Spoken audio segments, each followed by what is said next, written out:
whether it's working with middle school students or high school students or my college students, even graduate students, I often encourage them to take a moment to think about their goals. Maybe their goals might be 1-year goals, 5-year goals, or 10-year goals. So let's just kind of envision I'm working with a group of 7th graders and I have them thinking about their 1-year goals. I might break it up into maybe academic goals or professional goals, family goals, physical goals, spiritual goals. So once again, as they're coming in as 7th graders, I go, hey, 1 year from now, you're going to be an 8th grader. I know for many of us watching this, we're thinking 1 year is not that long, but if you're a 7th grader, there's a huge difference between the middle of your 7th grade year and then being an 8th grader about to go to high school, right?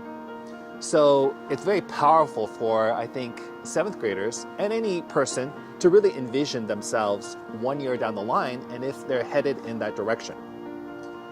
Then I encourage students, and let's say we're working with that 7th grade cohort again, to think about their 5-year goals. And if you think about a 7th grader, and you know, when you're a 7th grader, I don't know if you were thinking 5 years down the line, but a 7th grader who's thinking 5 years down the line, that's about heading into high school.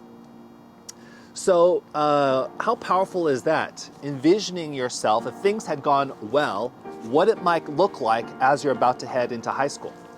And then of course with 10-year goals, that's powerful as well, because by this time perhaps they're in their career, they're in their college, and they're able to think and envision themselves once again being a senior or maybe in the workforce already, envisioning themselves in their future.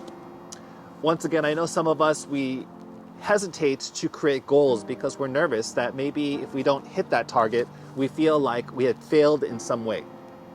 But I encourage my students to always fail forward, and what that means is whether they achieve their goal or not, the fact that they created one and took steps toward that is in itself an opportunity to learn.